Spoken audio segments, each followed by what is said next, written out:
What's going on there, everybody? Welcome back to the Art Check. So here's a video that I've been wanting to cover for quite some time now. It's an idea that I've been sitting on and just been trying to think of different ways to go about it, but really this is a pretty simple concept. It has to do with thumbnailing. This is something that a lot of cartoonists will do, and many other artists as well, but they'll typically do it to find the best poses or general scenes that they want to incorporate within the illustration. And it's just a way to go about having a somewhat complete image but in a very rough and small form. It's just a really good way to save on time while quickly pumping out ideas. A lot of people that do thumbnails can probably pump out 30 or 40 of them in an hour, depending upon how much research or work that they have to put into them. But it's all personal preference as to how much work tends to go into these. So let me zoom in a bit with these. So I'll keep it at 4 thumbnails for now. And with my work, I tend to do a thumbnail every now and again. It all depends on if I have a good idea for what I want to do or if it's just a very rough idea. So it's per drawing basis if I need to work on a thumbnail or not. It all depends on how strong or that idea that I have is. So typically when I do thumbnails, it's more for like mountainous concept style landscape work. So it all it just kind of depends on what I'm working with and how confident, I guess is a good word, that I feel that I can pull something off. So here I'm working on a little bit of already I have an idea for sort of like a lake going on in here. So I have these cliffs coming down, and they're coming down to a flat plane. And I'll have a bit of some hills in the background here. And maybe another little rock. Or actually, this is going to be a pretty large rock that's coming up right around here. But now let me zoom in a little bit more. I can already see that within this, the water is gonna. It depends on which way the water is flowing. Water is gonna be coming through here and then flowing into the background of this image. Let me get rid of some of this in here. So, and then one other good thing to decipher is the lighting within the image. So maybe I'll have this area all shaded in. I'm probably gonna have the light source coming in down this way, like that.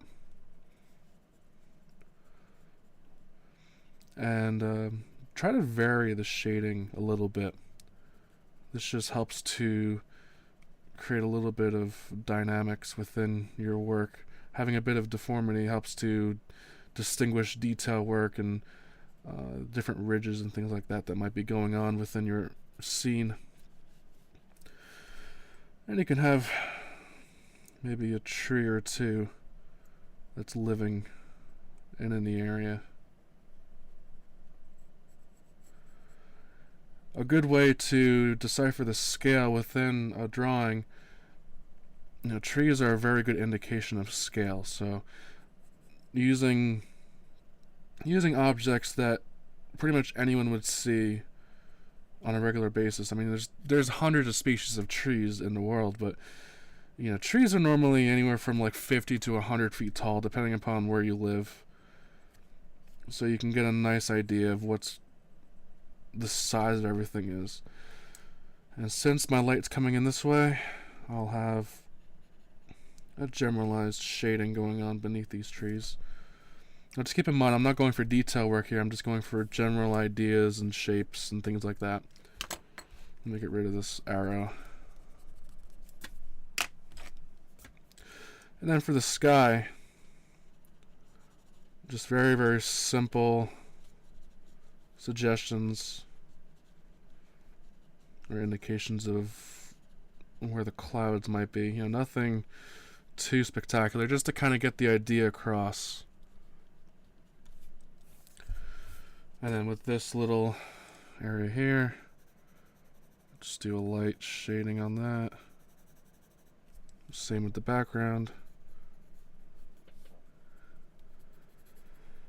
Just do a broad range of shading in here. And just like that, you can kind of get an idea of what is going on in here. And that could be one idea for a landscape.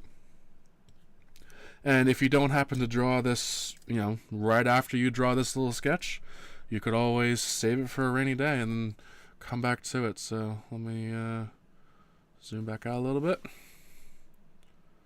Alright, now I have to think of another idea off the top of my head. Alright. Let's do something a little bit different here. I like adding water into my scenes, so there's probably going to be a lot of that. Let's add in like a embankment going over here. I have a strip of land coming in.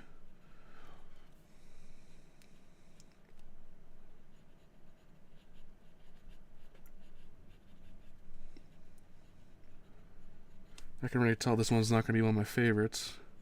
But you have to have quite a few bad ideas before you get into the good ones. You know, you're always going to have a couple of rotten eggs for, you know, all the good ideas that you have.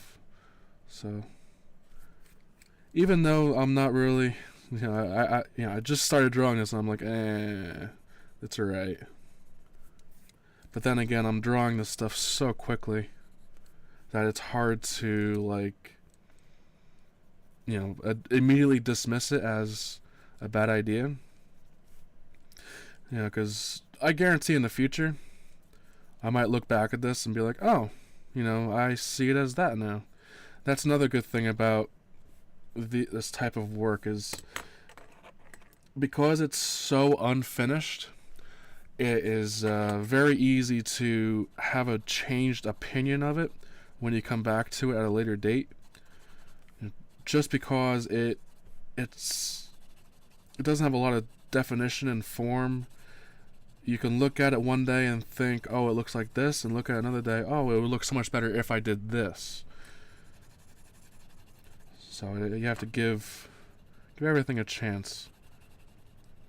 And so here I just kind of blocked in the background a little bit. I'm thinking of like a thick and heavy forest in the background here.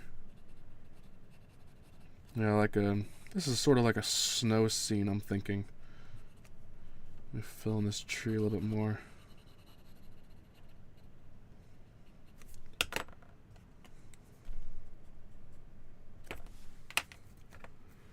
Let me get a bit of get some shadow work going. But it's all just about coming up with quick ideas for work. Just keeping yourself into it and motivated to draw. Because that it can be pretty difficult sometimes to keep yourself going.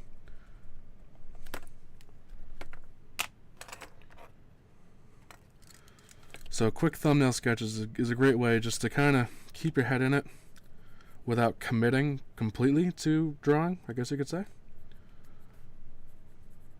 But it's just a neat way to work out ideas in your head, especially, you know, especially me. I come up with ideas constantly for new drawings, and the amount of times that I didn't make a thumbnail sketch for that idea, and now I've forgotten, you know, a lot of things that I've wanted to draw. You know, luckily I write down a lot of notes of things, you know, especially for YouTube comments, suggestions of things to draw. I try to write down a lot of them, and then on those days when I'm like, I don't know what to draw, I'll just kind of go to that and work up some inspiration. So here you could kind of see it's meant to be like a snow scene, but when I come back to it, it might not look like a snow scene anymore. So I have like a little strip of water kind of coming around a bend here. At least that's my intent. Kind of going around. Little stream. You can have like a few. I completely blended in with the water. I was drawing in some rocks, but it didn't work. That's one thing about having multiple pencils which helps a lot. When you're trying to draw dark details next to dark details, they can blend right in with one another, and you don't really have that distinguishing mark or line that helps to decipher between when one object ends and the other one begins, that sort of deal. So when you have multiple pencils, it really helps to alleviate that issue. Alright, so here's like a snow scene with some rocks going around. I probably just I'm overworking it a little bit now, but it's okay. So it's just an idea. Alright, let's move on down. Let's see if I can think of another idea. So I'm just gonna kinda wing this one and see what happens. If it turns out to be another weird idea that I always have, then it's gonna just be another one of those weird ideas. This is why I really enjoy freehand drawing. I'm not using references. I do have a book open in front of me with a couple different drawings on it just to kind of give me some ideas. But other than that, this right here is just freehanding completely. It really helps to come up with ideas on the fly really quickly and efficiently, which is, I find to be quite a bit of fun, and it helps to problem solve quite a bit, work out a lot of problems, and to come up with solutions to all those problems. And that can be sometimes a difficult and stressful task, but the more you work at it, the more fun it gets. I'm just going to lightly shade these in. This is like a canyon scene from what it looks like. See, I'm just amazed by water. Water is something that is present in a lot of my work. I'm fascinated by it. So let me zoom in a little bit to this one so you can kind of see what's... Oh, way too much. There we go.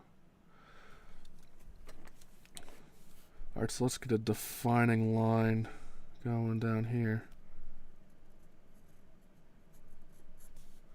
Using the wrong pencil for it, but... Alright, so here... Just trying to get a defined shoreline going. And then all this in here would pretty much be river going in. You can see how this mountain range or cliff kind of goes, starts close, then works its way down, and then wraps behind all this in here. And I kind of did that by making a strong line here, showing that this, see how this is more prevalent. It's coming forward. So this should really all be shaded in pretty heavily. And that's another point too. Depending upon how the landscape formations kind of lay out, is typically the way I'll end up shading them in, just to kind of help bring out different areas.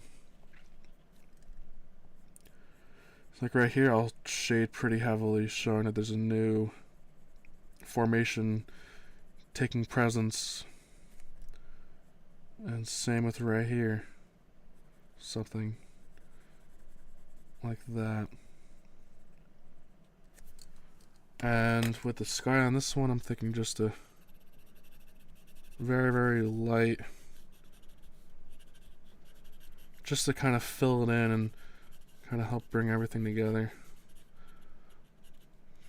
Typically, the aspects of composition that I look for within my drawing especially landscape, is I try to avoid those really distant looking scenes where you're standing on top of a mountain and all you see is the very, very distant hills and everything like that. It's hard to show composition and perspective within that style of work.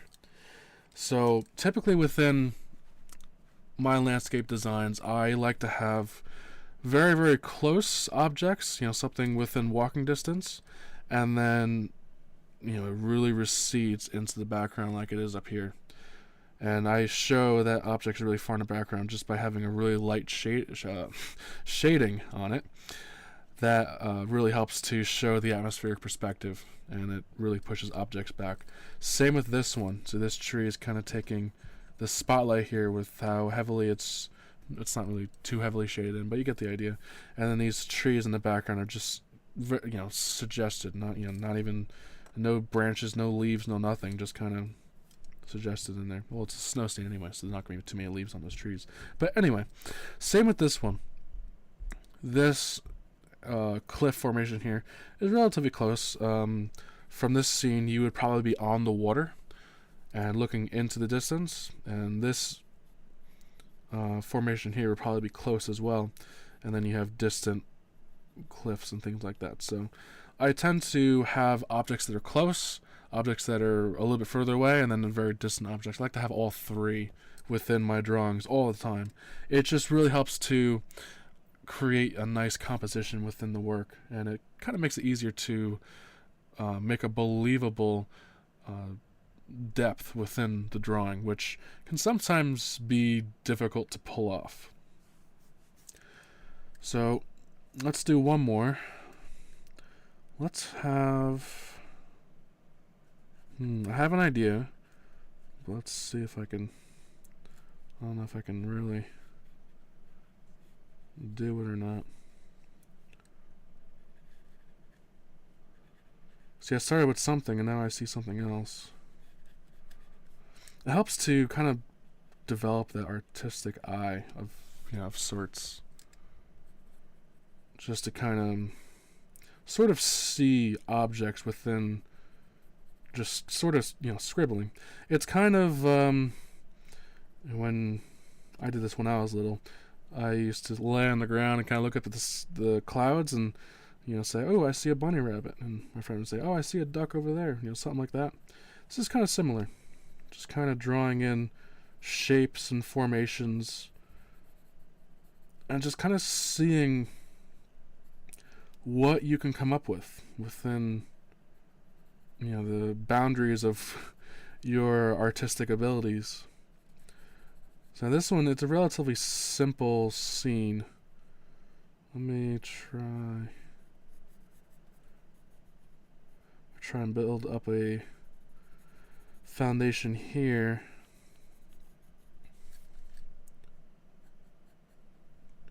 Put in a few trees.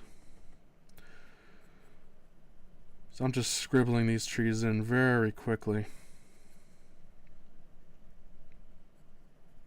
Now this is like within the mountains sort of scene, like really up there. You got different mountains coming up and around.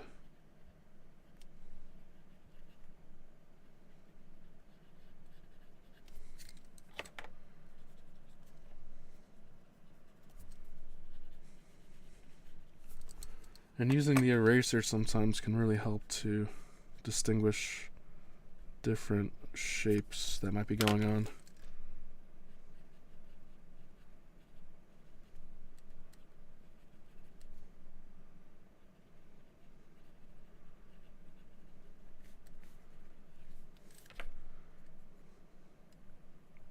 Actually, this also could be a valley again. Could have a... Let me get a sharper pencil. Could have another river flow coming through right here. Like I said, I'm fascinated by water.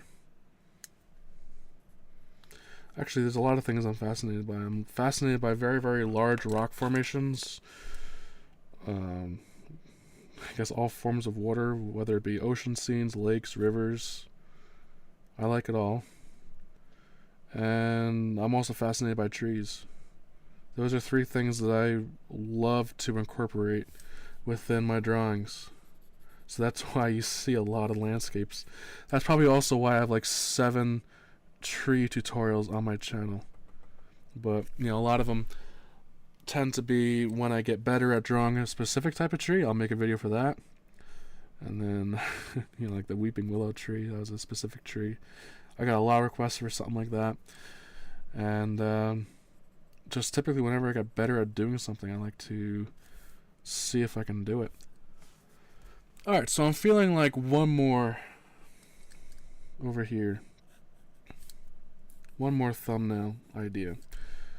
This is just great to have within a sketchbook, just to have different ideas down, so when you want to do a drawing but not sure what to draw, you can look at all these thumbnails within your sketchbook and you can be like, oh, I can do this with a combination of that and do that, and then make a thumbnail for that, see how it turns out, and, you know, go for it. So I'm just trying to think of what I could possibly do.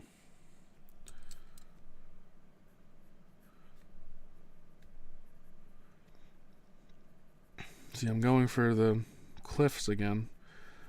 So that's what I draw a lot of. So typically anything that I work on or draw, it's typically going to have something like that included in it. It's just the way it sort of works out.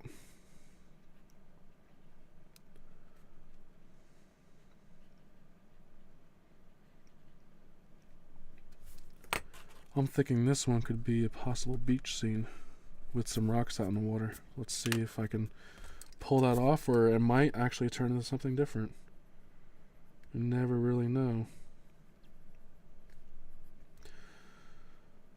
You can have... So this is my thoughts on this one.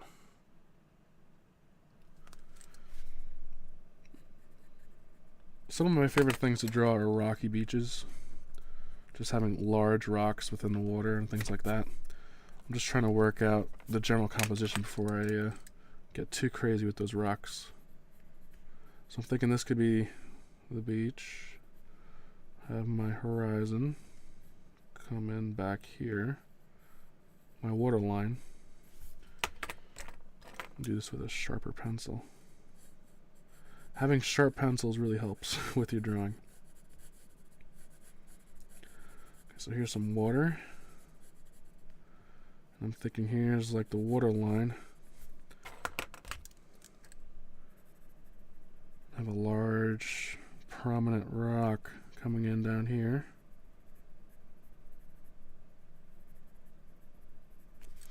Then I was thinking of having some distant hills or something out in the water. Something like that. And I always like to throw a rock in on the other side just to kind of balance things off as far as weight goes. That's one thing that a lot of instructors will talk about, is the weight of a drawing. Having, you know, a lot of dark objects on one side and having a lot of light objects on the other, it's going to feel like it's going to kind of twist, and, you know, like if you had a sort of a balance here, kind of like that. And it would, you know, it would teeter on that little scale. If you had a lot of dark objects on one side, it would feel like with all the weight it would get pushed down like that, while this side would move up. So it would kind of, you know, this side would end up falling and this side would end up, you know, kind of floating up like a balloon almost. So they always say to have a balance within your lights and darks, which there's a lot of people that are like, well, screw that, let's go direct opposite and we'll make something very powerful and against the general rules of logic and composition's sake. And that's when they start to get into those really bold and those abstract paintings that make a statement. So it all depends on your you know, goal within what you want to create. So it all depends on what you see and how you perceive it. I try to keep a balance within my work. Something like this. Alright, so let's let's put the sky in this way for a change. Just to kind of change things up. We put a little detail down here. Maybe have some big clouds on the horizon.